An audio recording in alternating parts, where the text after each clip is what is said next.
Look at that. Good morning. Good morning. How are you doing? Good. Yeah. Yes. a little early to It's a little. get rolling here, right? It's okay. I've already been up. Yes. So, obviously all good things either, come to you on a walk or in the shower. And so I was on a walk and I was like, one of my favorite kind of series that we've ran with the show, and it was back during the pandemic, and we started Coffee and Coaching, and it was just kind of the beginning of the podcast. I think ended up doing 52 or 53 episodes, and so it was it was really fun, just kind of going as kind of what built the momentum to kind of the episodes and the conversations that are on the podcast now, over 800 episodes in. And I'm like, I really miss those coffee and coaching conversations. And I know how powerful, if we incorporate and tweak it a little bit and put a little hot seat format to it, how good I think, the conversations can be. And I'm like, okay, who would be ideal to kind of re-kick this series off? And I'm like, Robyn's perfect. Let's go. Hot seat's my favorite place to be in. That's exactly why I said she's going to be the perfect first guest to restart this, because of how much she just loves the hot seat. Mm-hmm. Yes.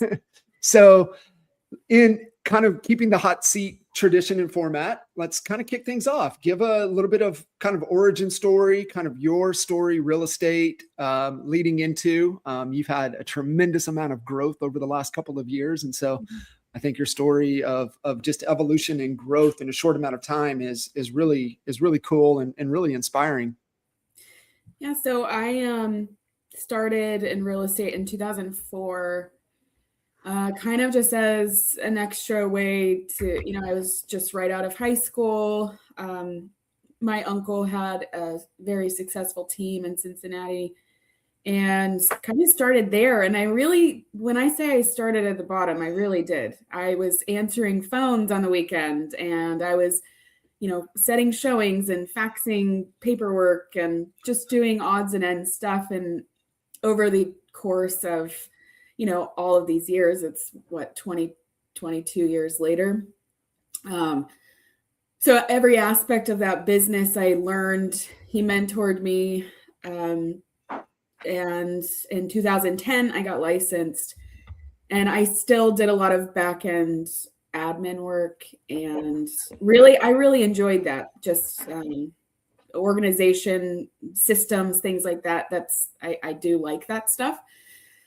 So I gradually started selling, and about, I would say 5 years ago, I really got heavy into selling, but I was still doing admin work. And my average probably was about 20, then it went up to 30, and I kind of hit a ceiling at 35 at one point. And that's when you and I started talking.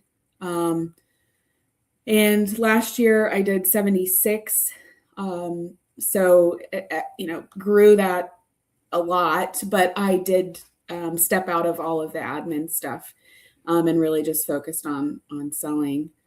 Do you think that it was just an allocation of your time, was the ability to really double your business? I mean, you went from 35 to 75 transactions. Mm-hmm. Is it just reallocation of your time and resources that made the jump? I think maybe just a little, because I wouldn't say that I did very well with managing my time last year during those deals, because that was a very large amount of volume. Yeah. And massive. So, but over the course of, we've been coaching together for 2.5 years, mm-hmm. maybe going on 3. Mm-hmm. You've seen a huge shift from where I was to where I am now. Mm-hmm.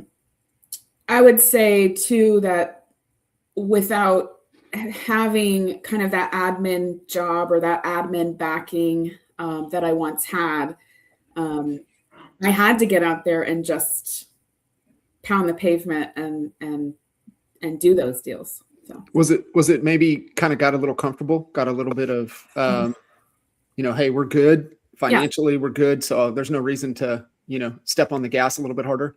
Yeah, I'm not a huge person for change. So, something that I was so used to for so long, kind of jumping into that full-time, all the time, this is my only source of income type situation. It did for a while. It made me a little uncomfortable. Yeah, puts a lid on what we believe is possible, right? So it's more so, was it a little bit of a confidence thing in like believing in yourself? Yeah, I would say yes. Yeah. So fast forward. So obviously kind of origin story coming up, starting at the bottom, essentially, and where you're at today, being able to handle a massive amount of production. What's the future? Like where are we going? What's the vision? I do enjoy selling real estate just like we all do. We're in it for, just making dreams come true. And, but I definitely want to continue to do that amount of volume. Luckily for me, I have someone that is on my team as a buyer's agent. So I've really utilized him a lot over the last year, and that's helped me, I think, manage and be able to manage that amount of volume. But my goal, we hit that massive goal. And I think I had told you actually last year, that was my goal. And we hit it. But I want to consistently stay there. It's just more of what is a better way to manage my time with that? Right. So that's something that I've been working on, and obviously came to the kitchen table, came at a perfect time for me.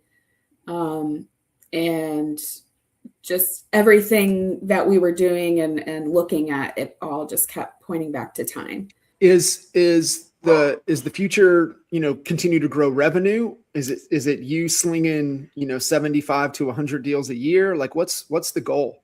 My goal obviously is a number goal for, my personal revenue, but, if that means it's 75 deals again and I hit that number, I'd be happy.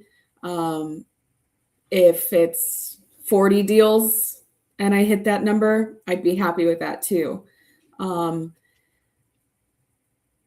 don't want to, do this till I'm 80. So it's all about, for me, and this stacking cash, from that hard work. And that way I can kind of get closer to, okay, I don't have to go so hard, or, and it's kind of opened up my eyes to a couple new things that I'm venturing into, to maybe kind of take a little slower of a step back from the hustle of, 75 deals a year. Yeah. An absolute grind. So talk about kind of what's working to get us to, that amount of personal production, you personally handling, 75 transactions. I mean, what's working the best for you to be able to, make that possible? Definitely having, my counterpart on my team, that is, I couldn't do it without that. What do you mean by that? What does that mean? So he is basically a double me. I can't be in two places at once.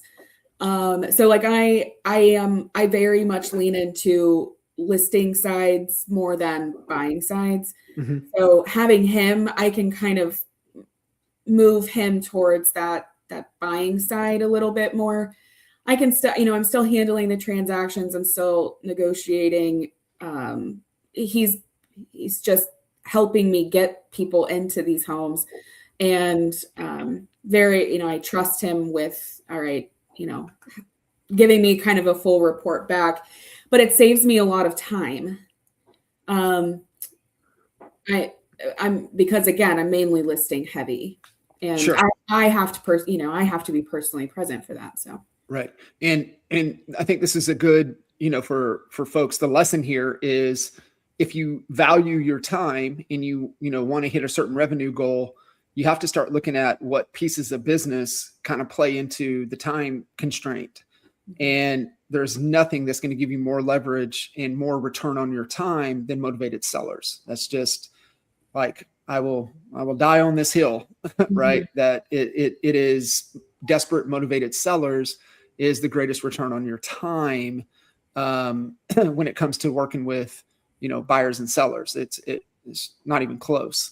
So being able to leverage and have a leverage component to be able to have somebody that can gobble up a lot of that time for you, not you. That's where having an agent being kind of a part of the team, but I think being clear on, not in what some people think as a team, traditional team, there's all kinds of ways to structure the leverage around you. So when we look at kind of the leverage you have based upon kind of the goals and what we're pacing for this year, how much of the business is going to come from you versus coming from him?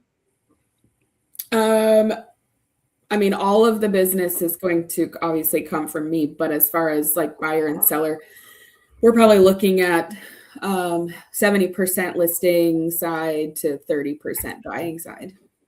How do you, manage and make that relationship a success, right? To where you enjoy working together and you can, kind of get the best out of, each other in that team dynamic.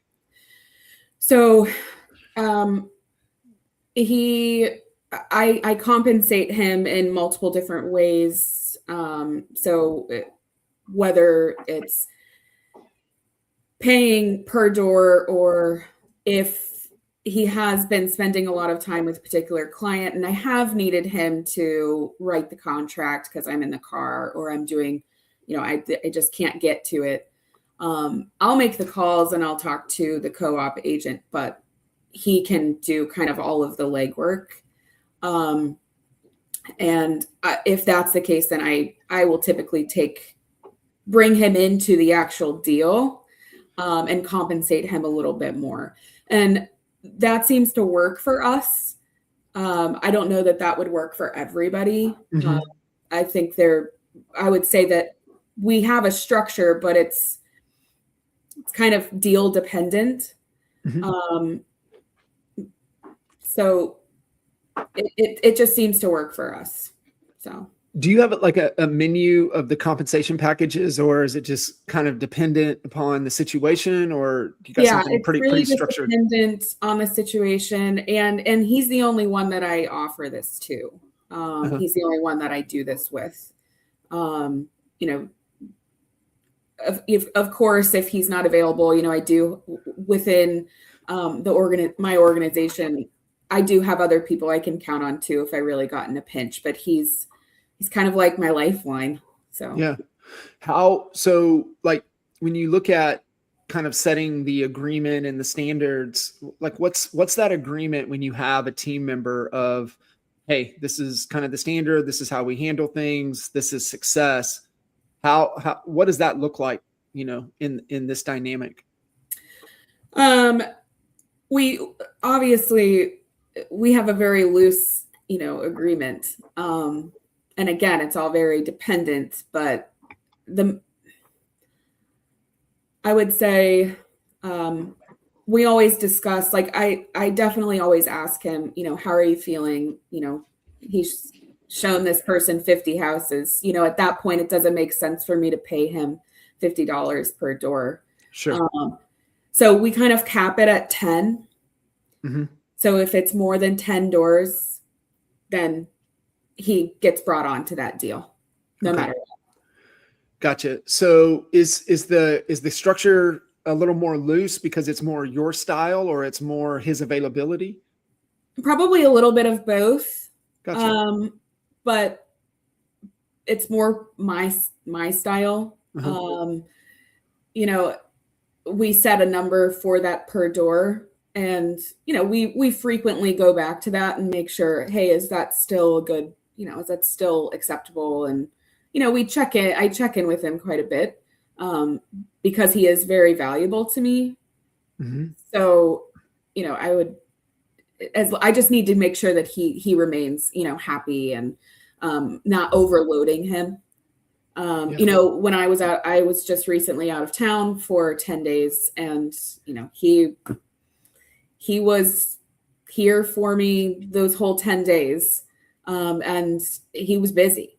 Yeah. So, constant checking in with him, like, all right, how are you feeling today? Yeah. You were out all day yesterday. How do you feel today? What are the most important, like, character traits, values that you look in that are like a hard non-negotiable for you when it comes to relationships and people that you work with? Like, what are like the non-negotiable character traits and the things like this is a deal killer if you don't, if you don't, like, if this is not who you are? Definitely organization is a huge thing, because that's how I am. And that's something that within him, like, we are very much aligned on, and how we schedule.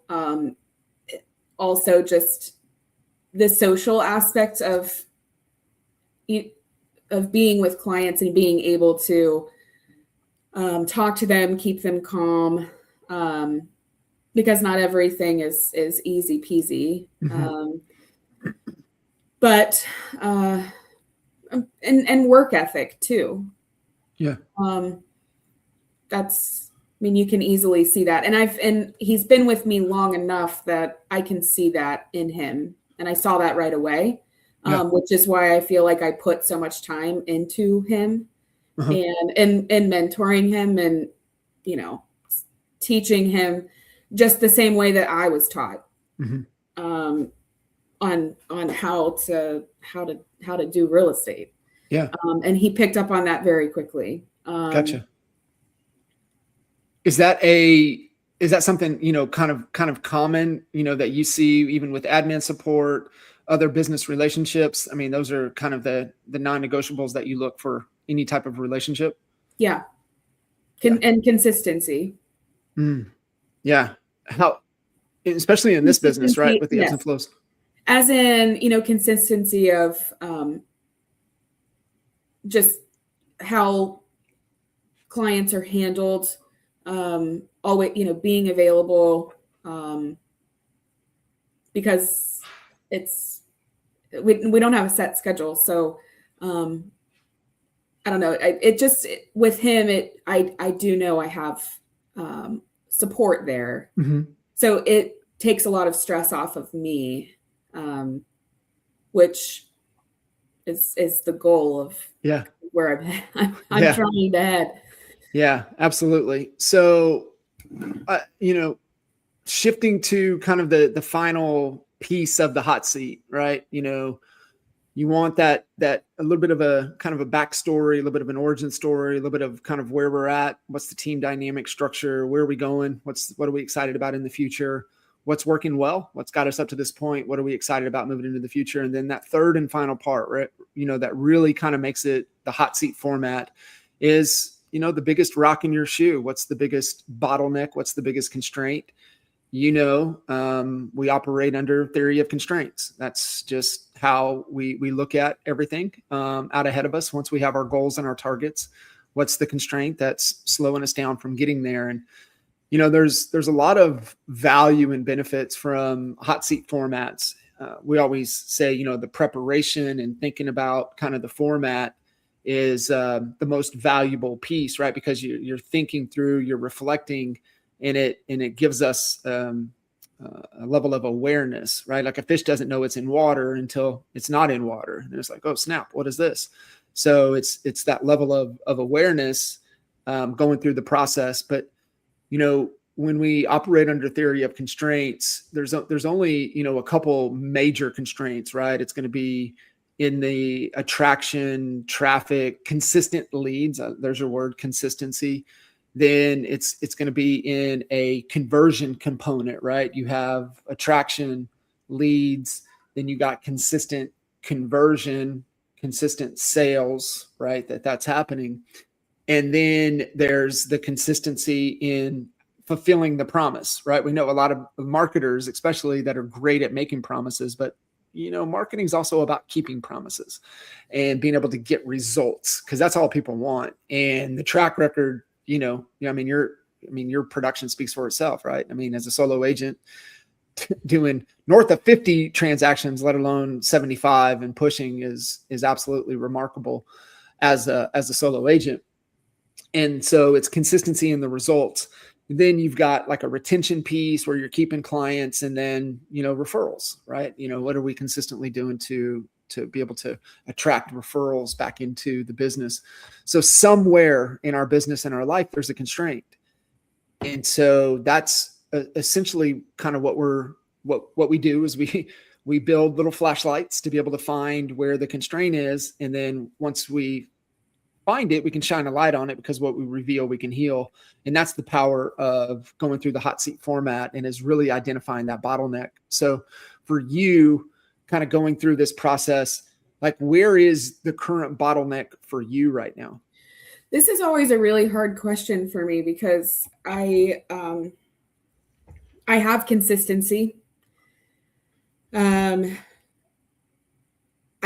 don't always feel like I have a constraint. That's where a lot of these things that I've done with you in the past, I have to kind of I have to go back through those to try to find it. Mm-hmm. And I don't know if that makes sense, but I don't, a lot of the times I don't feel, I don't have a conversion problem. I don't have an inconsistent, source of where my business is coming from. It's always kind of stayed pretty steady and flow. Mm-hmm. Because all of it is referral based. And so, and fortunately for me, that's, but mm-hmm. So I never really feel like I have a hard time with retention either. So I've always been pretty good at staying in touch mm-hmm. with my clients, and, and then those are where those consistent referrals are coming from. So, yeah.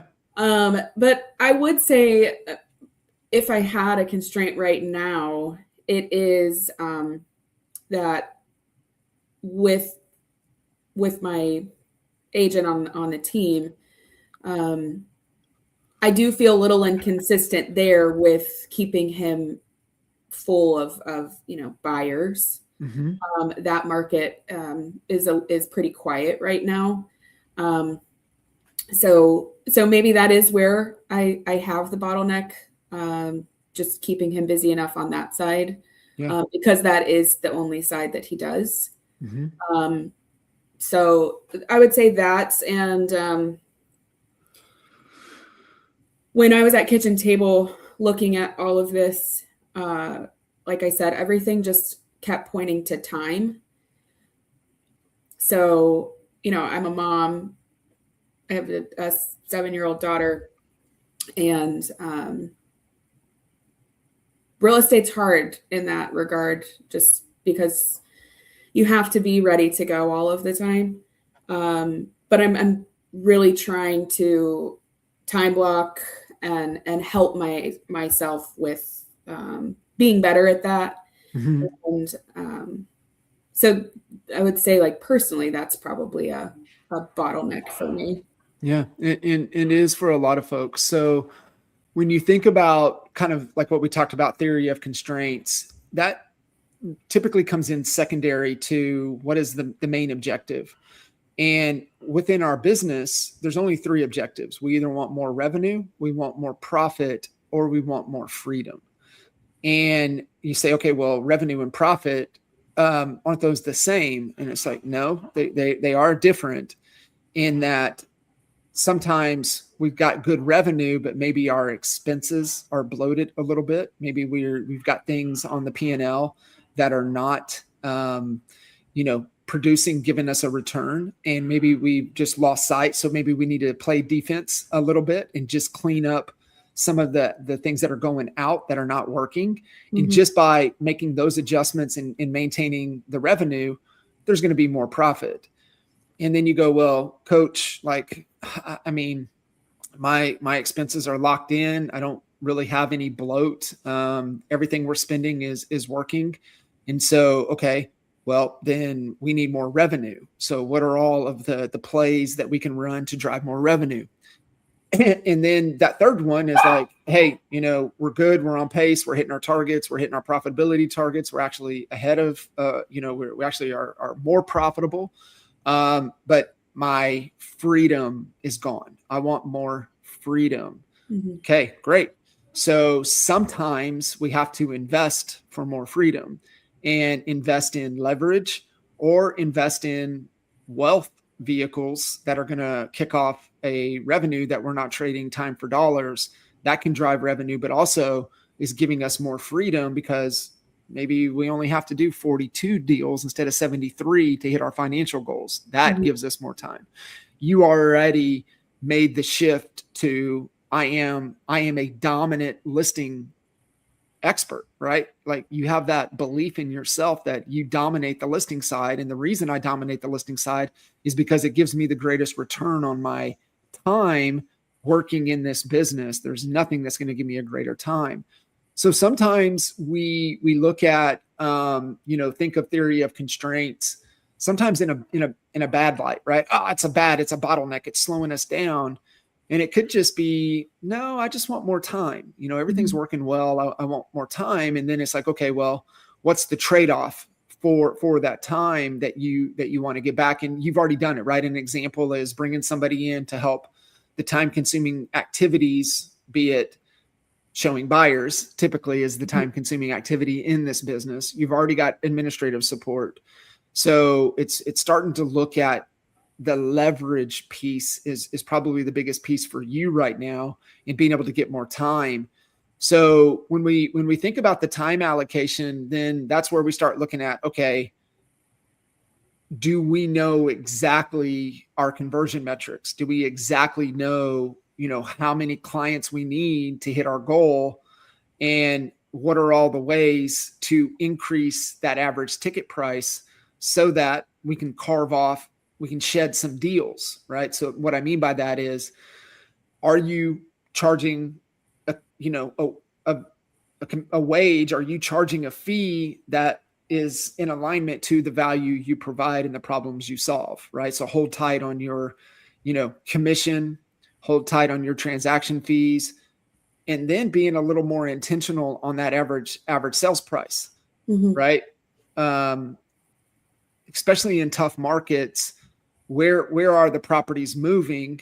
And listen, people with money, it doesn't matter what the market's doing. If they have a desire or a pain, they're going to make the thing happen. And most of the time when you get into the higher price points and the affluent, it's more of a desire piece. So finding that desire for them is super important.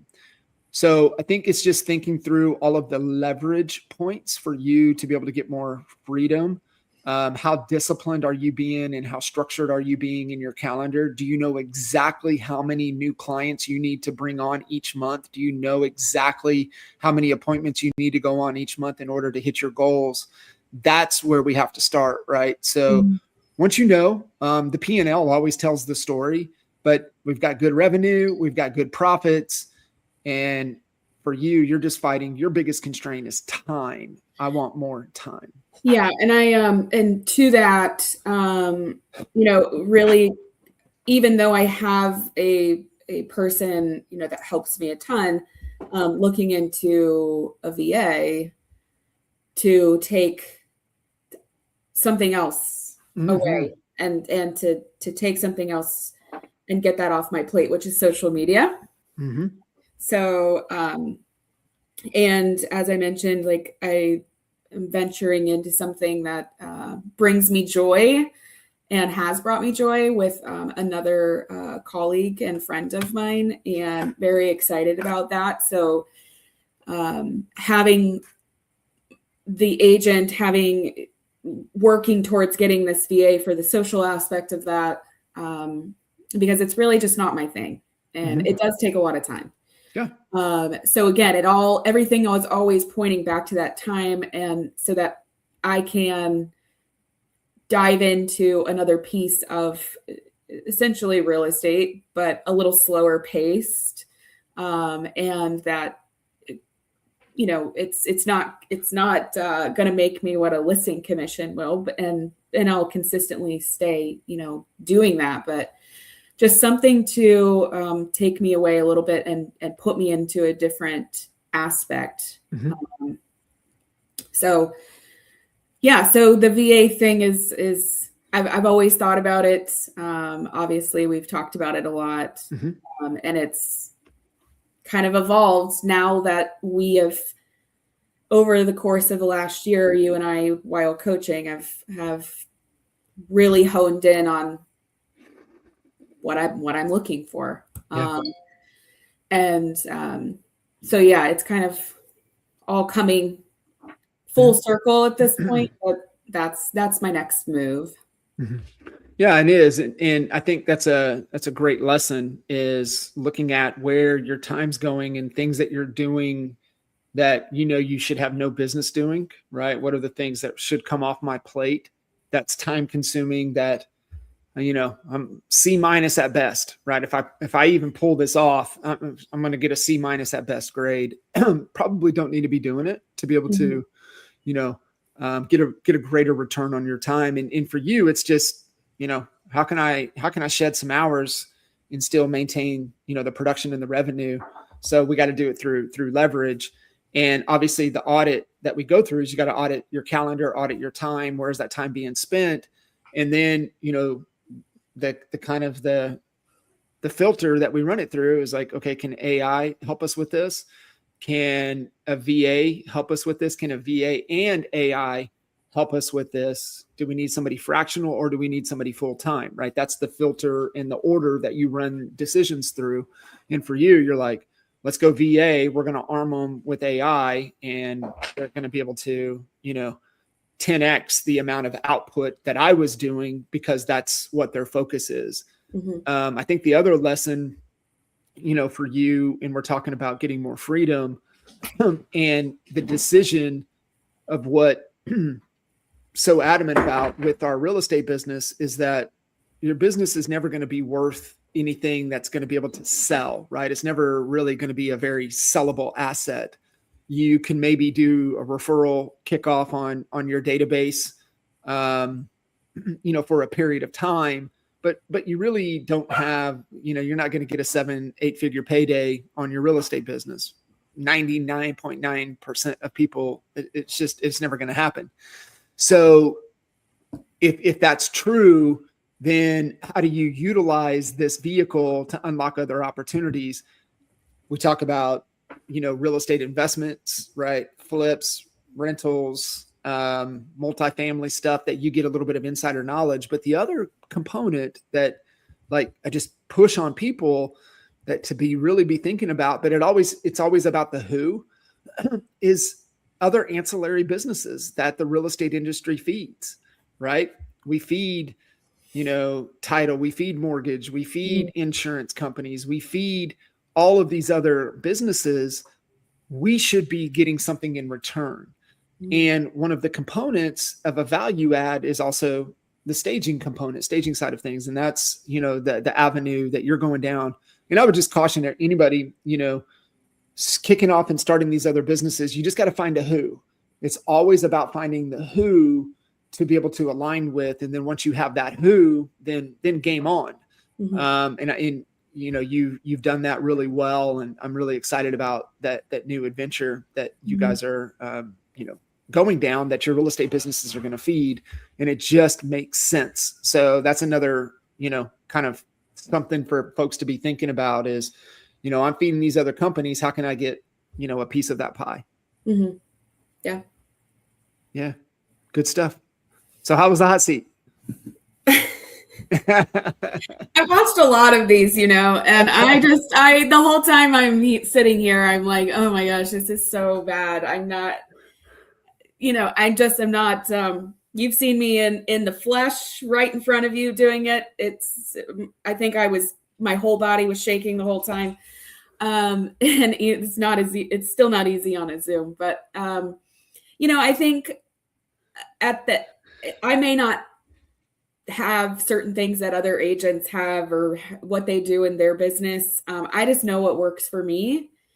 And I know that I've always stayed consistent to my business, my clients, and that keeps coming. So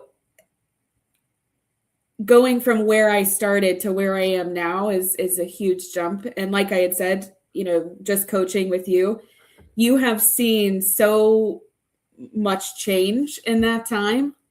I don't think you ever thought that we would probably get to this point, but coaching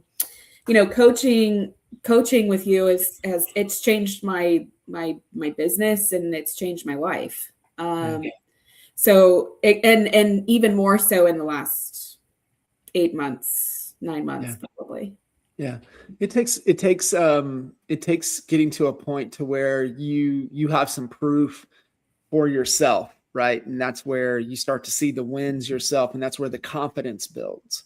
Mm-hmm. And, getting to confidence always starts with a commitment. And so you committing to this path, committing to this business, and then having the courage to do the thing, right? The courage to get on the hot seat, the courage to listen to feedback, the courage to make decisions and changes, and just having that while you develop the skill set required for you to achieve your goals and to believe what's possible. And then just, staying tuned into the wins. And that's where that confidence will continue to build. And I will say that's the biggest growth and jump for you over the years, is just seeing your confidence continue to grow, and, the new endeavors. And you've got a very exciting and very big future ahead of you.